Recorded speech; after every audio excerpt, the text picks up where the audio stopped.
Ladies and gentlemen, third lecture.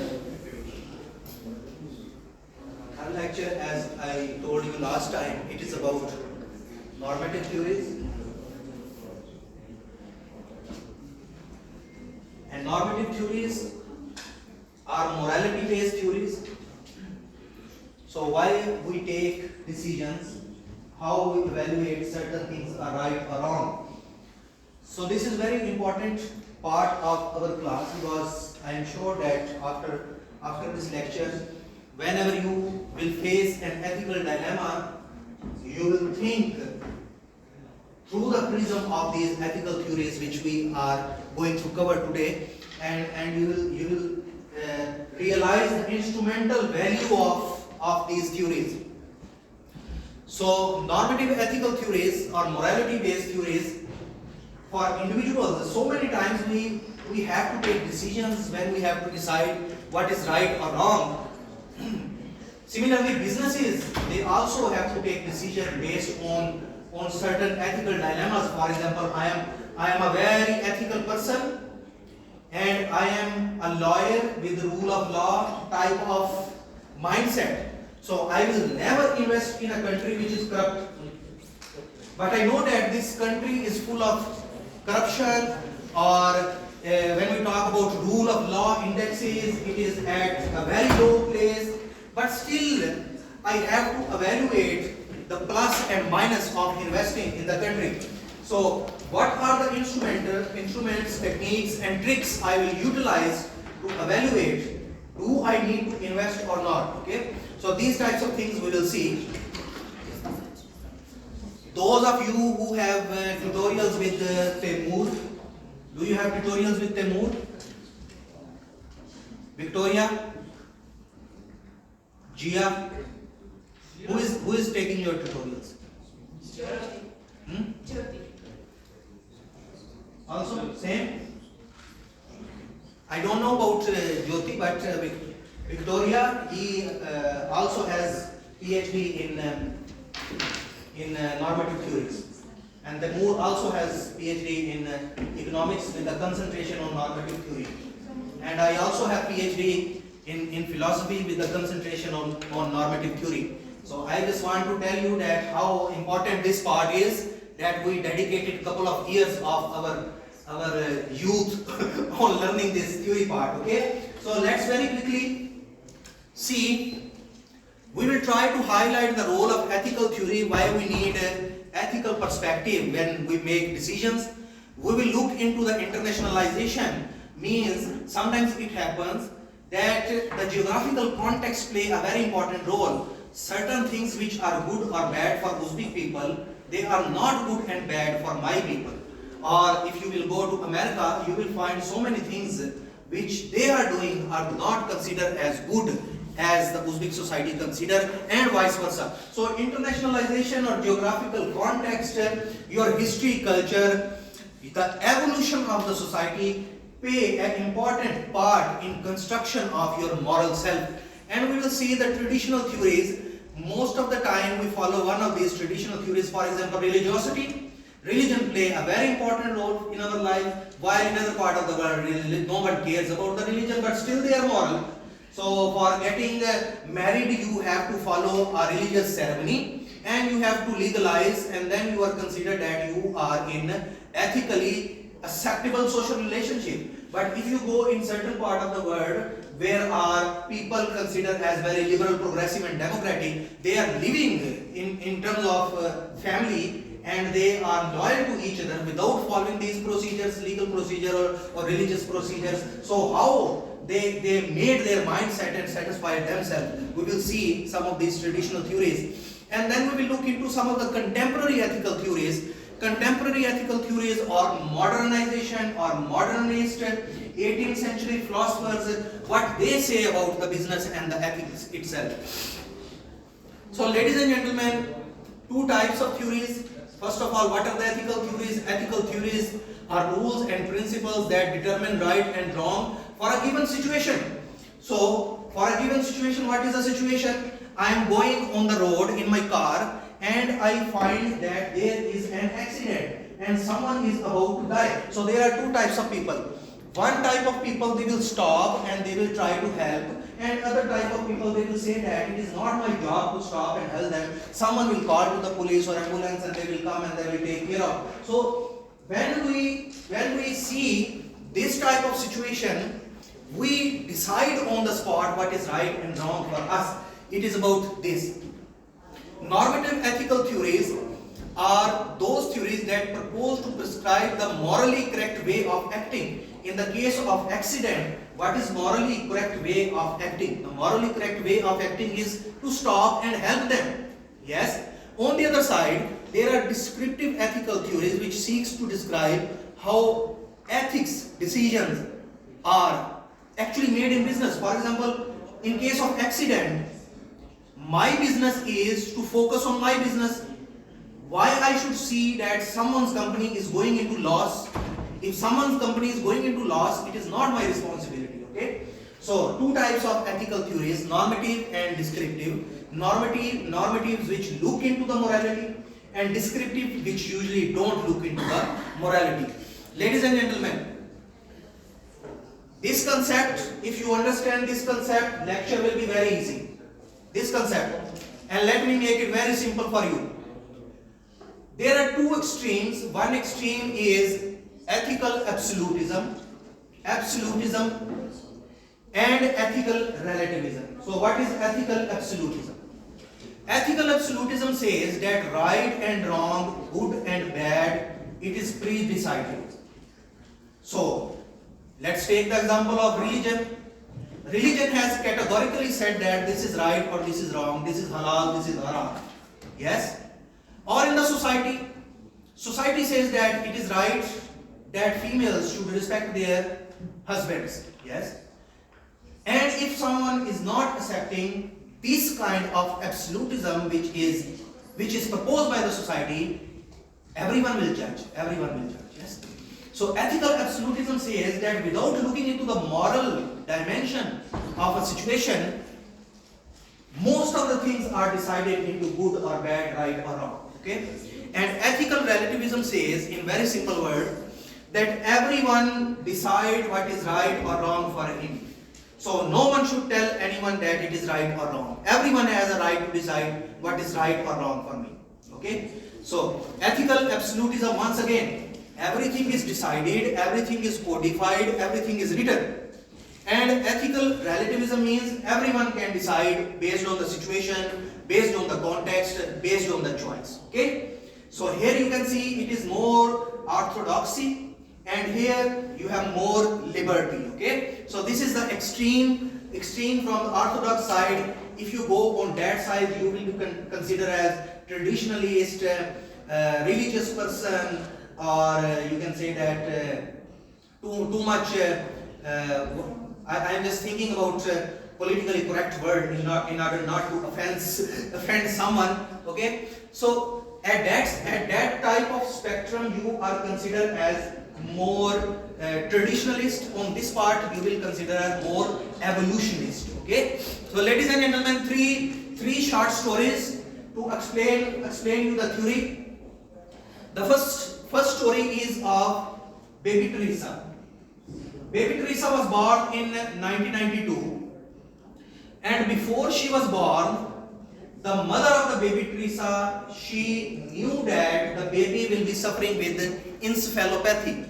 Encephalopathy is a situation in which the brain of the baby is absent. Okay, so the baby borns, and the baby is unable to perform so many physical functions which are associated with the other part of the brain. So the mother knew that the baby is suffering with the encephalopathy.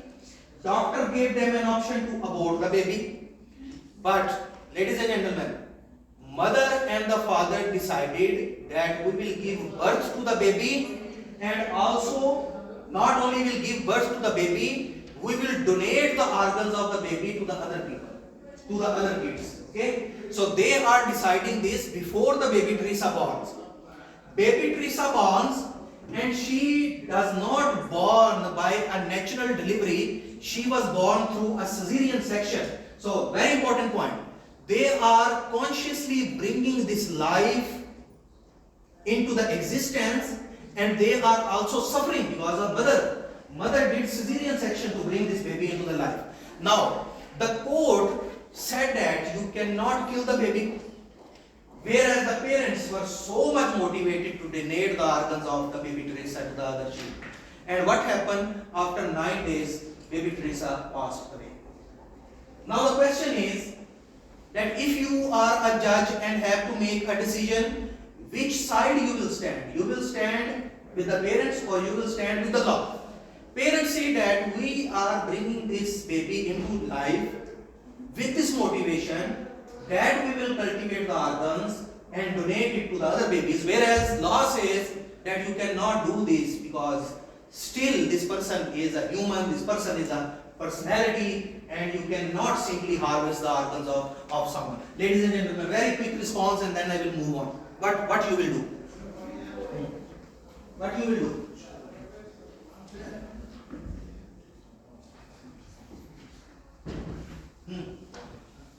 I personally would judge them by the law. I must. Okay, so you say that no matter the baby is suffering. Because I would give them an example as well. What would have happened if their parents did the same to them? They wouldn't be parents anymore. So what will be your position if I say that you can live but you don't have any thoughts, yes, and you will live for 50 years, and the other option is that we just simply end your life. So in first case, if you live for 50 years without any thoughts, you are a burden on yourself and also a burden on the parents. But on the other side, it seems immoral. But I would personally prefer to finish my answer to this question. What you said. The same scenario. It was a very difficult decision. What happened, I will not explain, but I will quickly move to another similar scenario. Jody and Mary. Jody and Mary, when they were born, they were attached. So there are so many babies who born and they are attached, and after that they are separated by the operation. But in the case of Jody and Mary, both of them, they were sharing the organs. So they had one pair of kidneys, one pair of lungs, one pair of, you can say that it was very complicated decision, but they had to make a decision that if they separate them, one of them will die. One of them will die. In order to save one of them, you have to separate them. And let me add that when you will separate them, one of them will not immediately die. One of them will be dying. It can take 1 week, 2 weeks, 1 year, and so on. Did you understand the situation? Now in this case, there is no option for them rather than to just separate them. What you will do in this case? You will separate them, or you will let them stay as they are. Yes. Can you repeat the question? If you will separate them, one of them will die. In order to save one of them, you have to kill one of them. In simple words. Yes. And if you let them stay like this, both of them will die. Because both bodies cannot depend on single pairs of organs. Maybe it's better to save one life. In order to... That means we You need to... say that both of them can be died, yes? Yes, after some time. It is, I think, better to save even one life. So, let's not talk about saving lives or not. Or ask them first whether they want to die together or they want to just... Take the consent of the baby, na? Who born yesterday.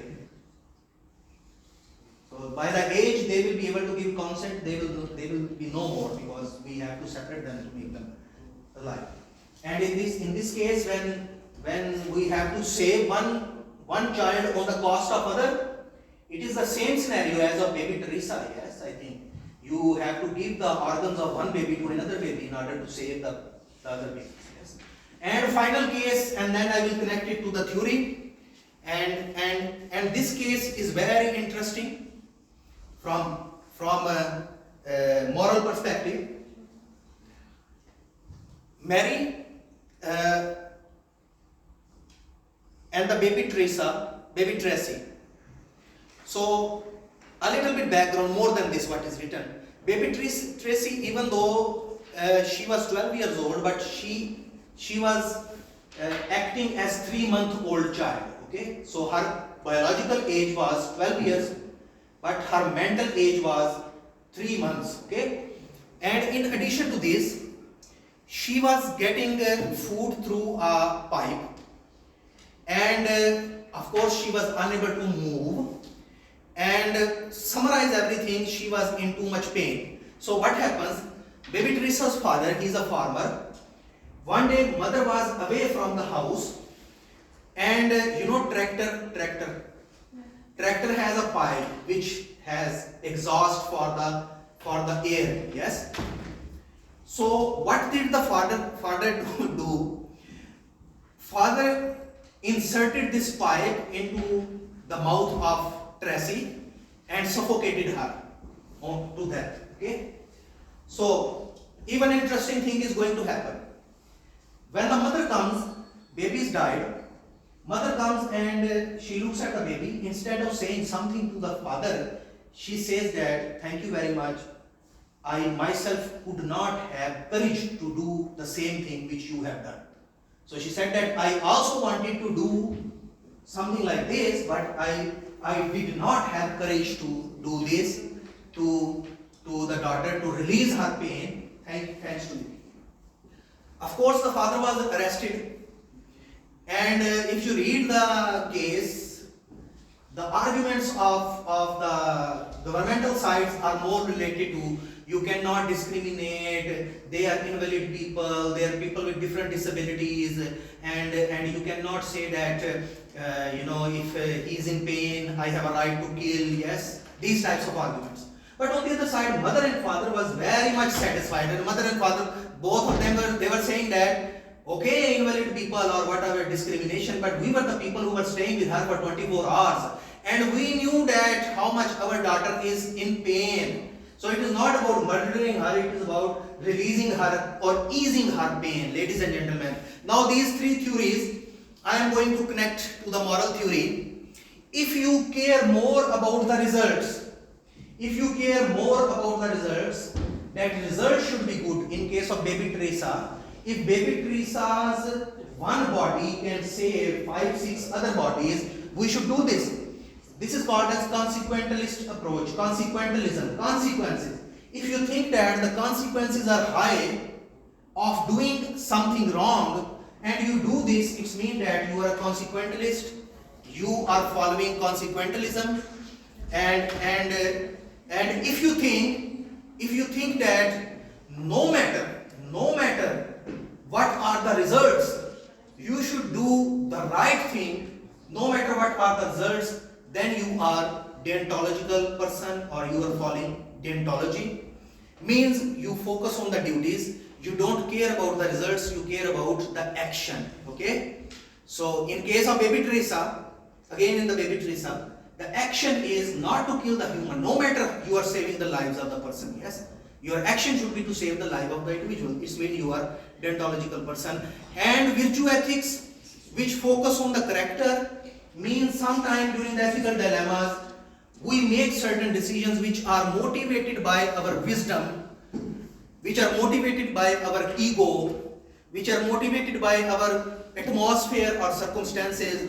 In this case, we say that you are following virtue ethics. For example, in the case of baby Tracy, the third one, the father said that okay, consequentialist gives a chance to everyone to kill invalid people, and it was wrong if we look into deontology. It was wrong to kill the baby, but in terms of my interaction with my baby, I knew her character. What I did, it is 100% satisfactory for me. It means that he is following the virtue ethics. Okay. So, ladies and gentlemen, whenever we make moral decisions, Whenever we make moral decision, and today we will make some moral decisions as well, most of the time we think about consequences.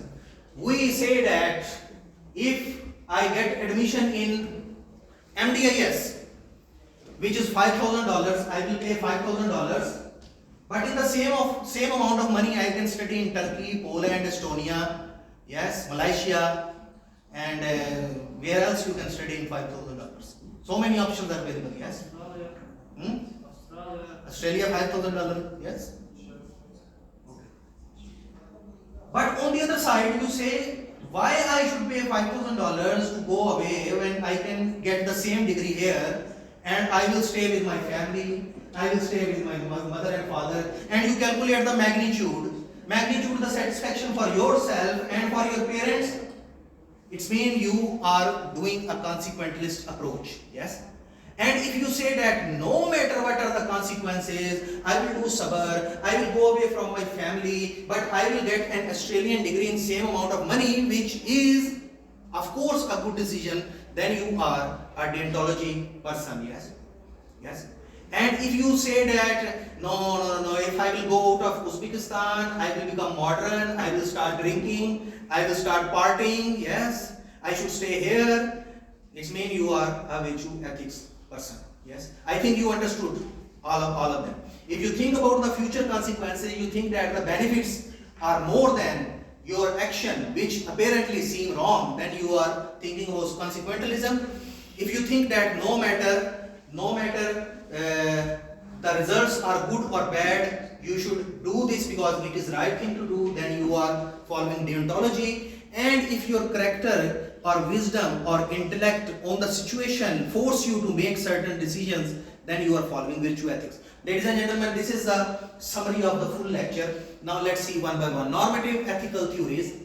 Normative ethical theories are highly influenced by the countries and the cultures. Now I will give you a couple of examples. I am not going to read all of them. So just look into individual versus institutional morality.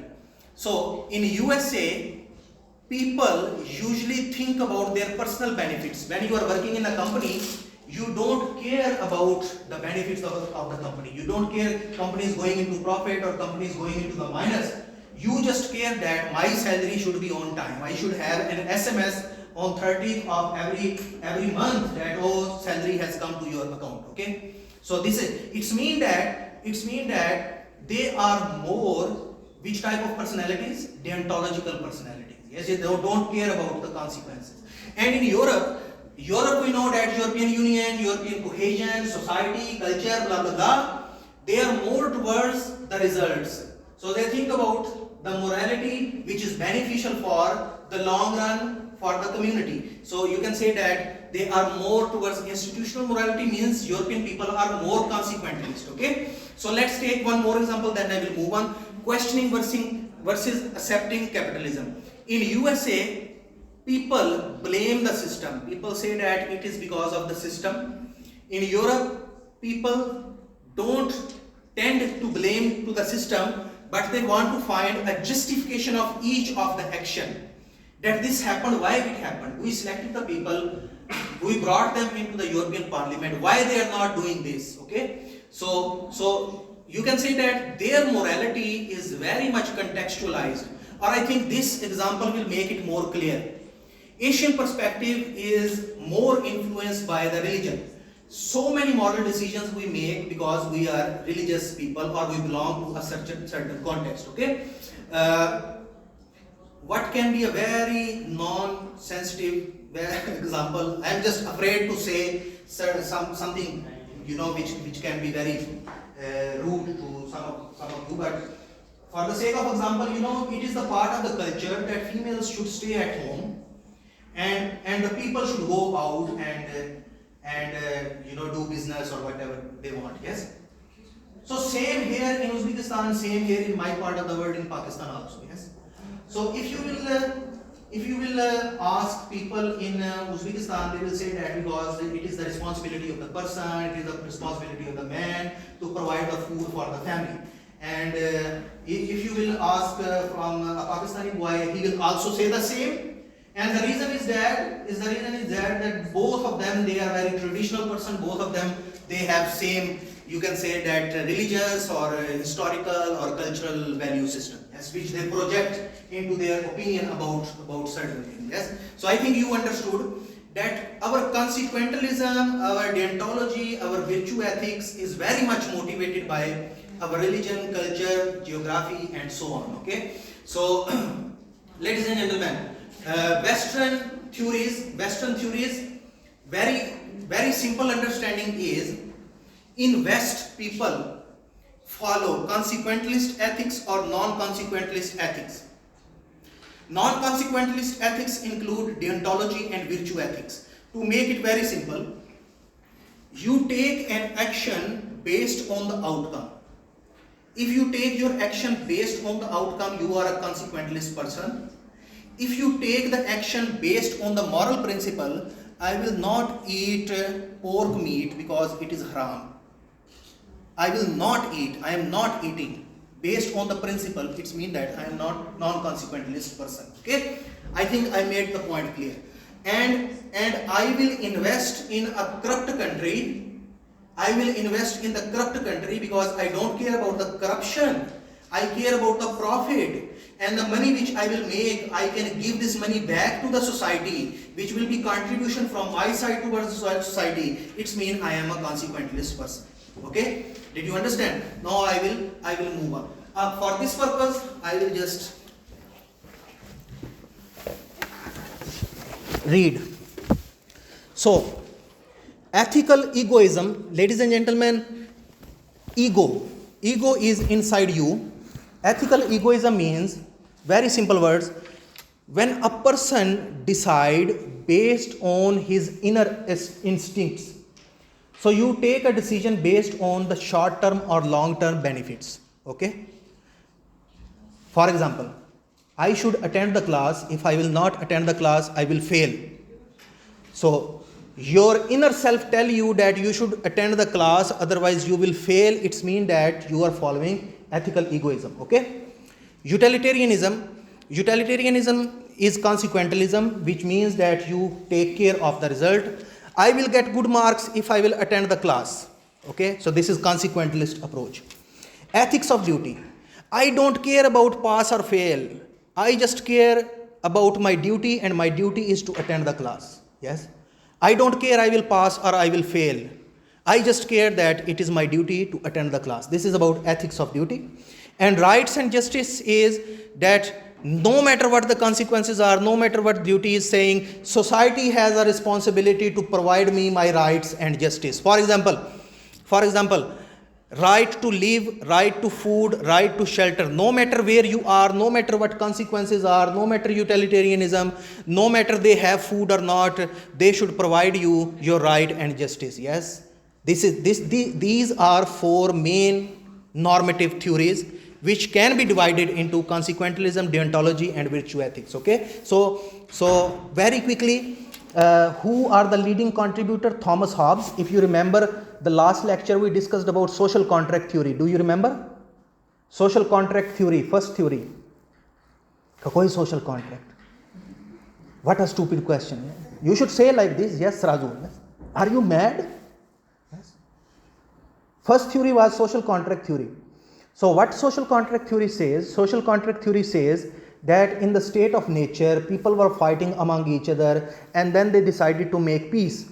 And in order to make peace, what they did? They selected certain people among themselves, gave them vote, and asked them that you are our leader, you will lead us, and in return, please make sure that we are getting what we need. And what we need food, shelter, clothing, life, liberty, peace, and human rights. Do you remember this theory? Social contract theory. Okay. So if you look into the social contract theory, which was proposed by the Thomas Hobbes, it is about ethical egoism. Means no one came to them and told them that let's make peace. Automatically they thought by themselves. It was their inner voice. Yes, they thought about the long-term consequences, and they said that okay, we need to make peace, for which we need a government. Okay. Utilitarianism, it is about we should think about the greater benefits.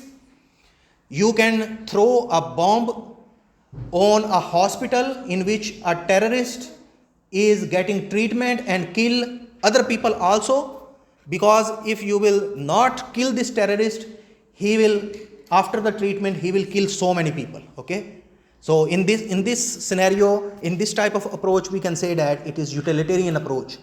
And ethics of duty means, what are the consequences? We don't care. What is the result? We don't care. We just care about the action. You should come to the class because it is your duty. You should stand. You should stand on your place in the factory because it is your duty. No matter company is going into profit, company is going into minus. Okay, ladies and gentlemen. Ethical egoism is an action. This is the definition. Action is morally right if the decision maker freely decides, no one tells him, an action to pursue either short-term desires or long-term interests. So, out of his own will, he decide his short-term and long-term benefits. It means that he is following ethical egoism. Utilitarianism, which means that we look into the results. Based on good or bad results, we take our decision. There are some problems with the utilitarianism. For example, subjectivity. Subjectivity means what result you think are good for you may not be good for me. I want to study because I want to get degree. You want to study because you want to get married. Someone wants to study because someone desperately needs a job for which he needs a degree. Yes. So everyone has its own consequences. So different consequences means the utilitarian approach is very subjective. Okay. So ethics of duty, which was proposed by Immanuel Kant. Kant was a very famous philosopher. If you will study sociology or philosophy, you will interact with him. So Kant talked about ethics of duty. He said that don't care about results, just care about your duty, like a soldier. Yes, soldier does not care about living or dying, he cares about his duty. You should go to the job because you are getting paid for this, no matter the results are good or bad. Ladies and gentlemen, very quickly about ethics of rights and justice. So, human rights and justice, in very simple words, it is the responsibility of each other and the society to take care of your human rights, and this is the right decision. In case of accident, if a dead body is on the road, human rights theory expect us to provide this body a dignified burial. Or if a person is homeless, human rights theory expect us to provide him a house, shelter, food, because it is his basic rights. Okay, so these are some of the big theories. Ladies and gentlemen, one more very interesting example. This came in exam, one of the past papers. Okay, very important part of the course because it was in exam. So I could make it very theoretical, but I will try to explain it in very simple words. So that's why pay attention. Okay. So trolley problem. The question was that evaluate the following situation by using the trolley problem. This was the question. Okay. So now I'm going to explain you the trolley problem. What is trolley problem? You are standing here with a lever in your hand. Trolley is coming. You have a chance to let trolley go and kill these 5 people, or you can pull the lever and kill 1 person. What would you do in this case? Can we stop the trolley? Not exceptions, yes. You should say, can the trolley fly? Yes. Are you? Okay, what we will do in this case? Girls, what we will do? Anyone?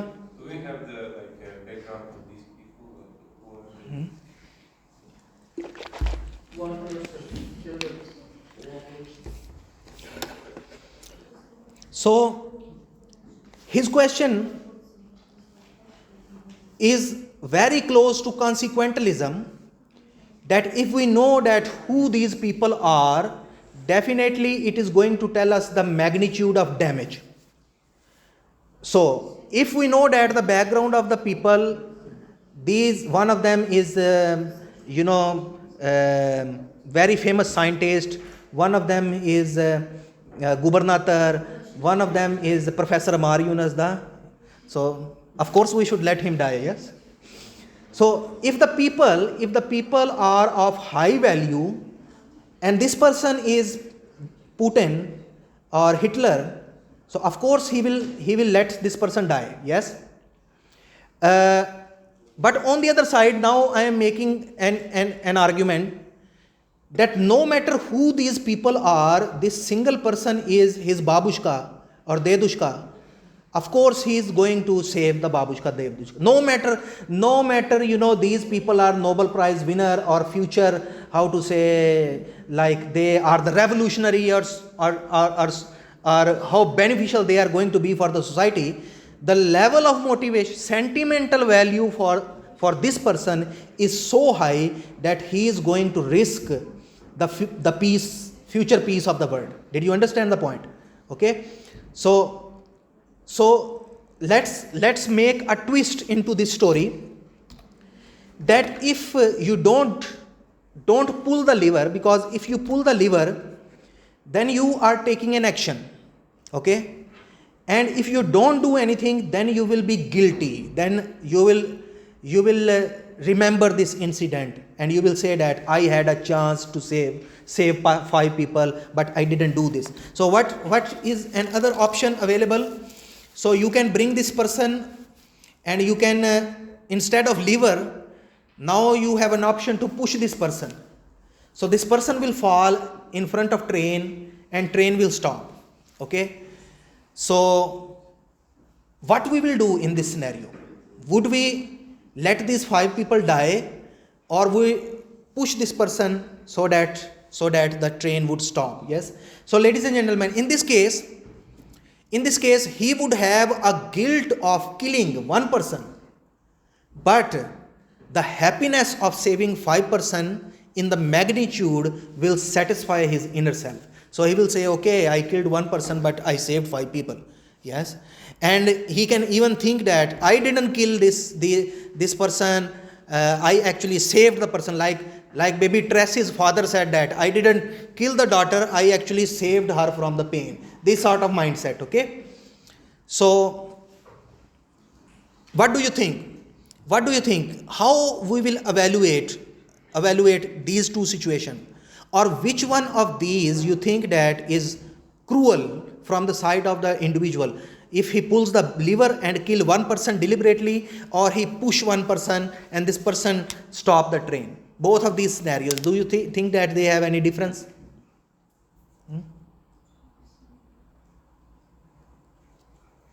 Anyone? Each option here is true.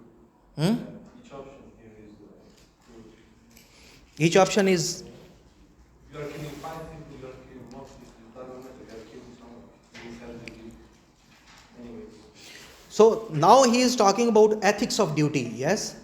He is not talking about the consequences. He is talking about the duty, that in any case I am taking a decision which can be right or wrong. Yes. So we can also say that it is his personality. Based on his wisdom, he is making a decision which is very close to virtue ethics. Yes. Are you understanding? Okay. So let's see this scenario.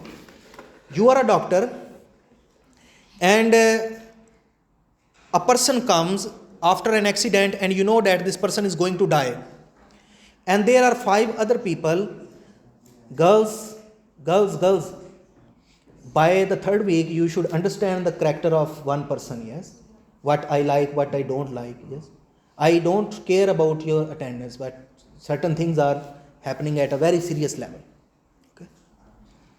So you are a doctor and not dead body comes, but you know that he is going to be a dead body. And there are 5 people who needs different body organs like kidney, liver and eyes or so on. So what you do, without telling anyone, you cultivate the organs from this body and transplant it to these 5 people. Yes. And you actually save these 5 people. And this person was going to die in any case, ladies and gentlemen. Now let's compare 3 of these scenarios. So what do you think? what do you think, in which scenario the individual's decision making seems more polite or sensible towards other mankind? Of course, it is of doctors, yes. We think that the doctor's decision is right. But the moral perspective is, according to ethics of duty, his duty was to save this person rather than to cultivate this person for the human organs. Okay, so two definitions. One is morality of the moment and other is morality upon reflection. In very simple words, morality of the moment means sometimes situation becomes like this that you cannot think beyond situation. Yes, in your lives also, people ask you why you did this, and you say that situasia bila takaya. Yes, so I couldn't think about anything else. So it is about situation, morality of the moment. And then morality upon reflection means when the situation passes, after that we start thinking about the situation and then we think that I did right or wrong. This is morality upon reflection. Okay, so the experiment shows that our actions based on morality of the moment and morality upon reflection, usually they are different. We make a decision and later on when we think, we say that, oh, it was good decision or bad decision or right decision or wrong decision. Okay, so in order not to go deep into the philosophy, I will give one more connected example and then we will move on. This one. So self-driving cars are driverless cars. In order to bring these cars on the road, we need to install some sort of morality into the cars. Okay, so morality means we need to codify a moral system into the car. How the car should take decision when car is going to do an accident. For example, the car has to decide that in the case the brakes are failed, car has to decide to kill this old lady or a young baby. Which one of these the car will decide to kill? Yes. So before bringing cars on the road, we need to install this type of morality inside the car. Okay. So you tell me what you will do in this scenario. If you are a computer programmer or businessman, you want to make a self-driving car, what type of morality you will install?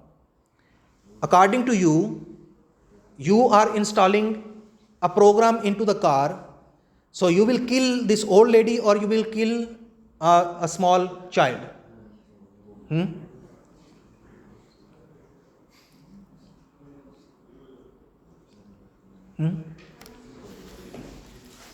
No?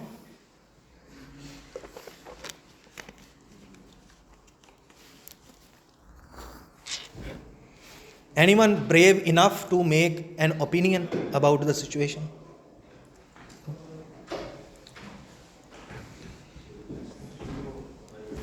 No one? Okay. So, would you buy a self-driving car that in a different version of trolley problem would sacrifice the passenger's life rather than killing 10 other people?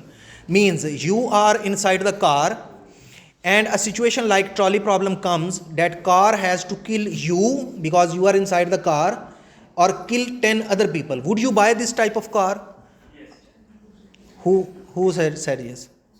So you are going to sacrifice yourself to save the lives of 10 people, yes? And before buying the car, you know about this, that this car will kill me. Yes or no? So you will save 10 people instead of you, yes? And why?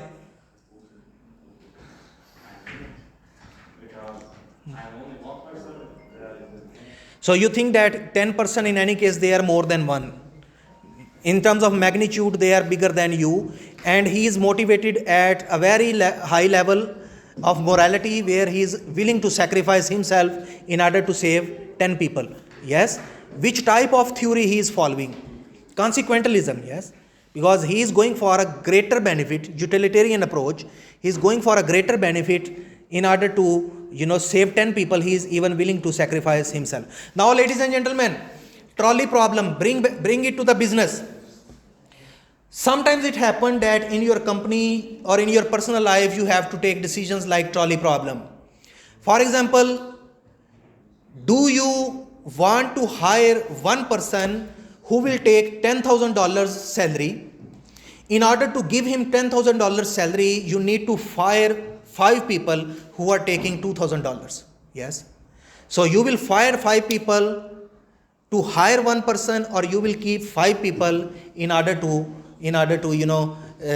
keep the how to say that diversity, or to look that you have more people. Okay. Or sometimes it happens that you want to keep 5 people which are young on the cost of firing one old experienced employee. So a person who is 60 years old, you want to fire him because you want to hire 5 people who are young. So these types of decisions are a perfect example of trolley problem. Yes, that how we set our standards and preferences. Ladies and gentlemen, one more big topic related to the culture. So what is culture? There is no definition of culture. Culture is usually the language, the dresses, the history, tradition, art, food, technology, all of these things, they are considered as culture. Very simple words. Culture, the opposition of culture is stereotypes. If you are not understanding the culture of certain country or certain people, it's mean that you are becoming stereotypical. Stereotypical means you try to assume the things about certain cultures. Yes. So what is a culture? Culture is the action or the point of interaction with the people coming from other backgrounds. Okay. And 2 important things: intercultural competence. What does it mean? Intercultural competence means learning the culture of other people and becoming tolerant towards the other culture. For example, when you will apply for a job in UK and USA, they will ask you that you are coming from Uzbekistan, how you will adjust yourself into our culture. So you will say that I have developed intercultural competence. Intercultural competence. It's mean that when you interact with the people coming from different cultures, you are very tolerant with them. And then a similar thing is intercultural harmony. What does it mean? Harmony, we know that how to live in peace and coherence with people coming from other background. This is called as intercultural harmony. So culture is not static, culture is dynamic. Means that culture change with the passage of time. Culture also evolve when our society evolves. And for the sake of comparison, you can say that the culture of Uzbekistan, for example, in 1700s is totally different from today's culture. Yes, because the culture has evolved. So many things are adopted which are now perfectly fine for our society. They were not considered as fine or acceptable couple of 100 years ago. Ladies and gentlemen, one more example related to culture to explain the theory, and then we will move on. This story is written by Herodotus. If someone asks you who is the father of history or one of the first historian, Herodotus was the first historian because he wrote the book, The History. So he mentioned a story of a Greek king. This Greek king, he went to different part of the world, and when he came to the India, he met with the Kilashian people. Kilashian is a group of people. So what they do, these Kilashian people, whenever someone dies, they eat the dead body. So they cook the dead body and then they eat it. The logic is, they say that why we should throw the dead body or bury the dead body? He is our father or grandfather. Why not to make his flesh and blood our own flesh and blood? Yes. So they think that it is more dignified end of a person if we eat the dead body. Okay. Then he met with the people who bury their dead persons like we Muslims do. And the logic which we give, non-religious secular logic, is that human body has a sanctity. No matter you are alive or dead, your body should be respected, and the respected way of disposing of a body is to bury the body. This is our logic, yes.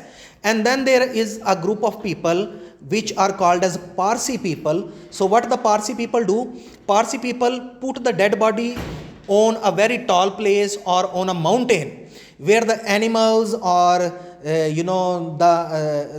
birds, they come and they eat the dead body. And the logic is that you are the part of the nature.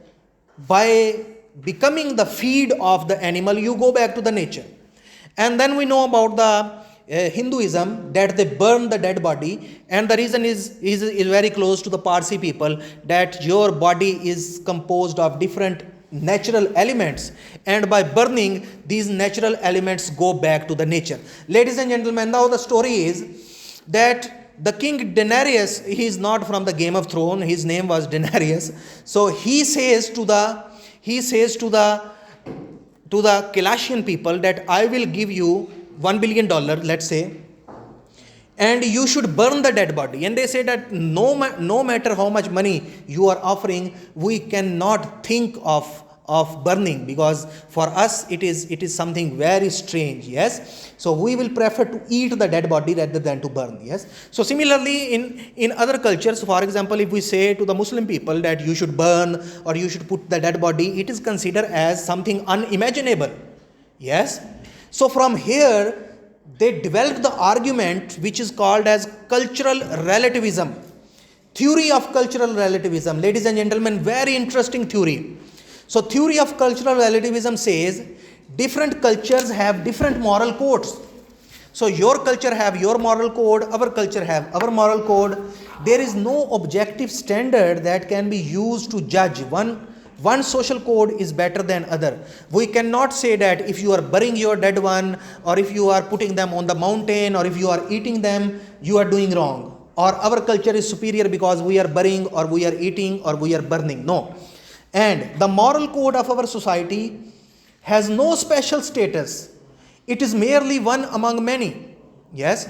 So we cannot say that if we are participant of this culture, we are superior to you. No. Okay. Many times you will see people in your life and they will say he is German or he is American or he is British. So what? Yes. So what if he is German or he is American or he is British? Okay. So he says that the moral code of our society has no special status. It is one among many. And there is no universal truth in ethics. There are no moral truths that hold for all people at all times. And moral code of society determine, this is very important. If we have to determine that this is right or wrong, we should determine in the context of that society. Okay. So what is right or wrong within your society, it will be considered as right or wrong. Okay. I will not say that it is right or wrong because I think that, or my society think that it is right or wrong. Right and wrong will be depending on your society, how your people pursue it. And finally, it is mere arrogance for us to try to judge the conduct of other people. We should adopt an attitude of tolerance towards the practices of other culture. Yes, we shouldn't say that your culture is wrong, our culture is superior, our culture is good. We should have an attitude of tolerance towards other cultures. Ladies and gentlemen, who thinks that the theory of cultural relativism is something which we all want? Do you think it is a good approach not to interfere in someone's moral code or to judge someone that you are right or wrong? Yes?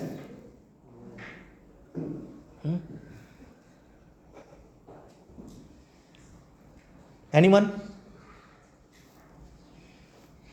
Did you followed this cultural relativism?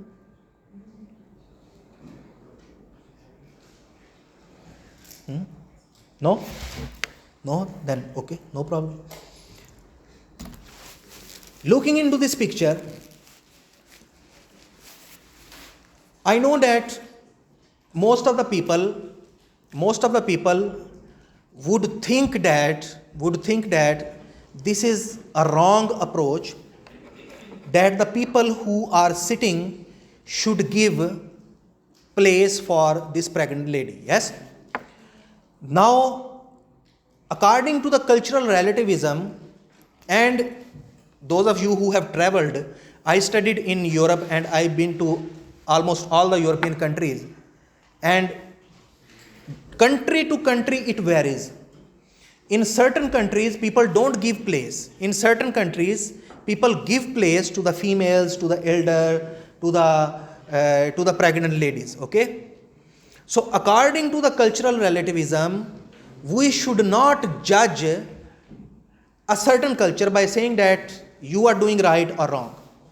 But when we see this type of scenario, I think that all of you are agree with me that we should judge. Yes, we should say that you are wrong. You should give place to the elderly people or to the females who are pregnant. Are you agree with me or not? At least on this. So the cultural relativism is that if we start thinking that your culture is good for you or your moral code is good for you, then it is going to cause so many problems, because culture has so many diversities, so many religions are there, so many ethnic groups are there, so many nationalities are there, so many geographical regions are there. And if everyone will start propagating his own idea, then it is a counter narrative of universality. If everyone will start doing what their culture allow them to do, then it will be a chaotic situation. Yes, just imagine about some of the things which are considered as very horrible for certain cultures. Let's say LGBTQ. So if we say that we should let them do because it is culturally relative to them, yes, or let's take more non-political example, maybe female genital mutilation in Africa, motivated by culture, no religious reason. Or nowadays, you know that in Iran there is a protest by females. Yes, females are taking off their hijabs or cutting their hairs. Yes, so cultural relative approach is that we should let them do what they are doing, or what certain cultures are doing, we should let them do, or let them do what they are doing. But our inner self, our egoism is telling us that no, it is not going to work like this. We should follow some sort of universal standardization or universal morality. I will give you one more example, then I will connect it to the business. For example, in Spain, we know about this game. You might have seen this on TV, yes, where they kill the bull. But in the same country, if you draw the graffiti on the wall, it is considered as illegal. And in the same country, ladies and gentlemen, in the same country, there are people who are propagating the idea of vegetarianism or rights of animals and so on. So you can see that one culture, one country, but so many diverse moral perspectives are emerging. Yes. So it's mean that cultural relativism is a trap. Cultural relativism is not going to work. We must follow some sort of universal moral system, yes, which is in the form of, let's say, human rights, ladies and gentlemen. Okay, so one more example related to stereotypes, and then I will move on. If you will go on this website, you will find more maps. This is a word according to the Americans, and this is the outcomes of the survey, what people think. Just imagine, when we look into certain geographical regions, we also make stereotypes like this. Yes? What American thinks about the world, what American thinks about the Asia, there are so many other maps available. You can go and you can see and you can find which is the perfect manifestation of our stereotypes about other cultures, which means that it is totally opposition of the cultural relativism concept, which says that don't judge the other culture. We usually judge the other cultures. Okay, so when we are judging the other cultures, it's mean that there should be some sort of check and balance, which comes in terms of human rights or universal kind of arguments. I know that if I will go a little bit more into philosophy, you will be dead. You already hate me because of this. But very quickly, I will give you one more example from the modern theories, and then you are you are free to go. This example, ladies and gentlemen, as we have orthodox theories which are motivated by the culture, religion, tradition, history, evolution of the society. Similarly, on the liberal side, there are so many new theories are emerging. For example, this feminist vegetarianism. So feminist vegetarianism, I will tell you now the definition, very interesting. The feminist vegetarianism connection is a concept indicating that the oppression of animals in the form of being slaughtered and consumed is parallel to the oppression of women in patriarchal society. Means, as you kill animal and eat them for the meat, it is same as in a male dominant society you oppress the female. So ladies and gentlemen, it is the extreme of liberal side of theory, I would say. So no, if we say that the tradition, culture, religion and orthodoxy has certain flaws in the theory, you can see that the modern theories or liberal or progressive or democratic theories, they are also very strange. For example, this theory which is about comparison of male dominant society with the gender neutral society. So they think that vegetarianism and feminism is same, or vegetarianism is the same as opposition of feminism. Ladies and gentlemen, it is not a new theory. From couple of years, couple of decades, I would say, people are advocating the idea. One last concept and then you are free to go. With regard to these modern theories, in businesses, so many new perspectives are emerging. For example, a new perspective which you might have seen is those of you who are following the social media or Facebook, you know that sometime a business does a very big charity. So they do like half of their property they give into the charity. So this kind of approach by the liberal businesses, you can say that more close to consequentialism, business do the charity because they think that the society will utilize this money and will bring more business to them. Okay, so you can say that the charity or corporate social responsibility or giving half or 80% of your business for the society is the re-manifestation of consequentialist approach, or you can say that a new emergence or the reincarnation of consequentialist approach. Now I am talking about the final thing, which is Asian value system. In Asian value system, the first example which I would like to quote is the Chinese example, and Chinese has this culture of Guanzi. So Guanzi is very close to the Tanishbilish culture. Guanzi means that if you want to do business with someone, first of all you should make him your friend. And how do they make you friend? They will invite you to the party, they will invite you to the spa, they will invite you to drink with you. It is very common, yes. So first of all they will become frank with you, they will become informal with you, and when they will think that now there is no secret between him and me, they will invest or they will do business with you. This is called as Guanzi culture. Okay, so without Guanzi or without establishing Guanzi, you cannot do a good business with the Chinese. Yes, this is the cultural very good cultural manifestation of the ethics of the business of the Chinese people, you can say. So if I talk about Guanzi, it is very close to the virtue ethics, that they use their wisdom, their character, their personality, yes, to make good relations with each other, which is a thing that will be beneficial for their business. Now about Japanese. So Japanese has a concept of kairitsu.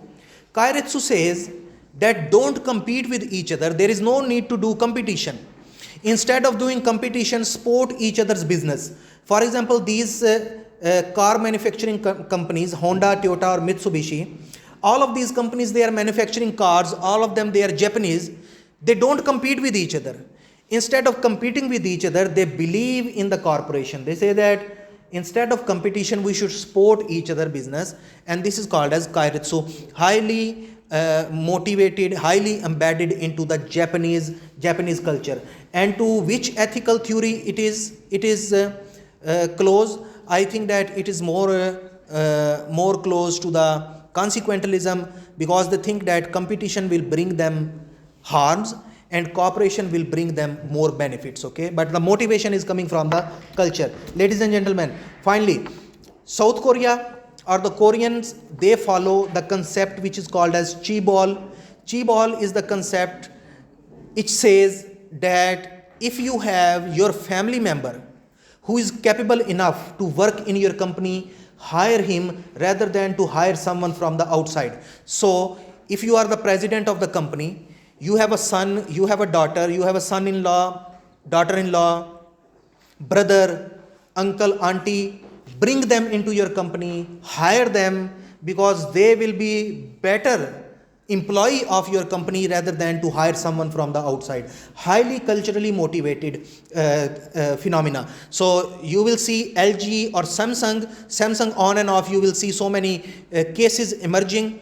So Samsung president is father, vice president is son or daughter, and all the relatives, they are working in the company. So if the same thing happens in Uzbekistan, I think it will be a big scandal that in a big corporation everyone is relative. On the other side, in Korea, it is considered as perfectly fine, or even it is prioritized or preferred that if you have family members in your company, it is very good, because family members will do good ethics of duty.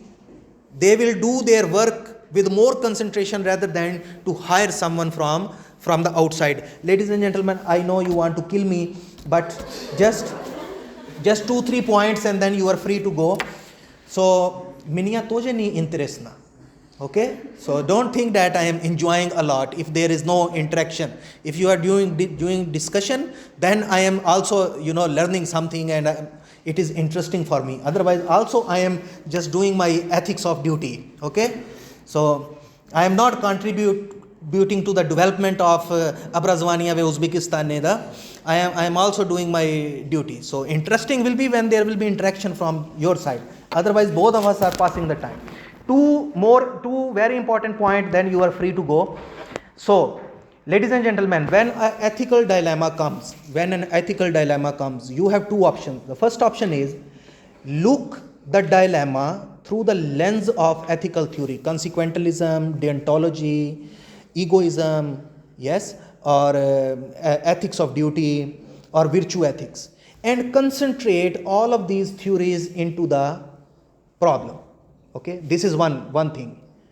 The other is that when an ethical dilemma comes, use the ethical theories as a prism, means give a very quick look by the prism of all the theories and concentrate on the problem by 2-3 theories, yes, and then the situation will be fine. It is called as pluralistic perspective. So once again, I know it might be difficult.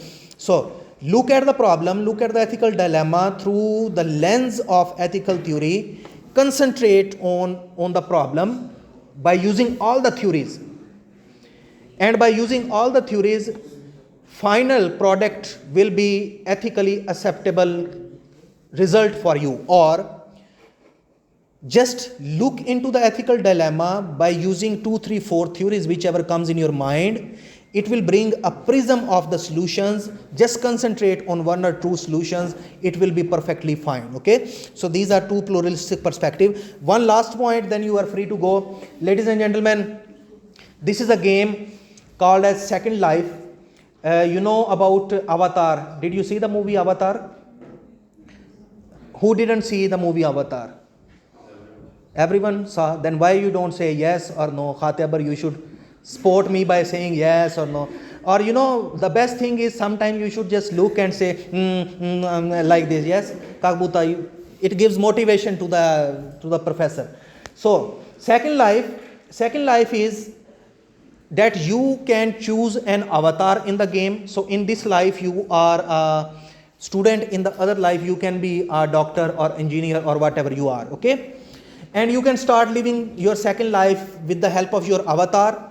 And then, ladies and gentlemen, the point which I am trying to make is that certain original cases have popped up in the original codes. For example, there was a person who was an architecture inside the game. So inside the game, he has made a house, and someone else inside the game copied this house. So all of this muamma is happening inside the game. But both of these people, they came to the original American code, and they said that, you know, he copied my avatar's intellectual property inside the game. So why I quote this example? You can see that our non-virtual world is suffering with so many moral and ethical challenges, which is a burden on our moral and legal system. Just imagine when we will start living in a virtual reality or meta or augmented reality, or maybe in terms of our robotic bodies. You can just imagine how big catastrophic challenge it will bring. Yes, so we will be facing two types of challenges, ladies and gentlemen. Before I let you go, just summarize. Consequentialism, when you focus about the results, okay, you don't focus on the action.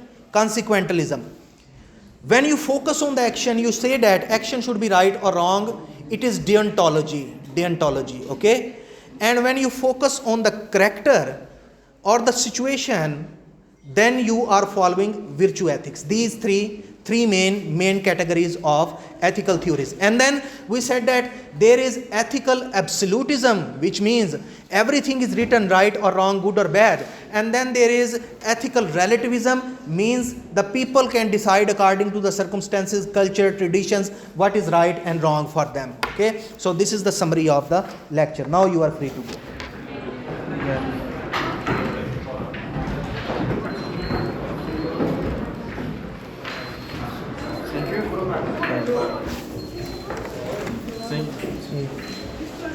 Thank you.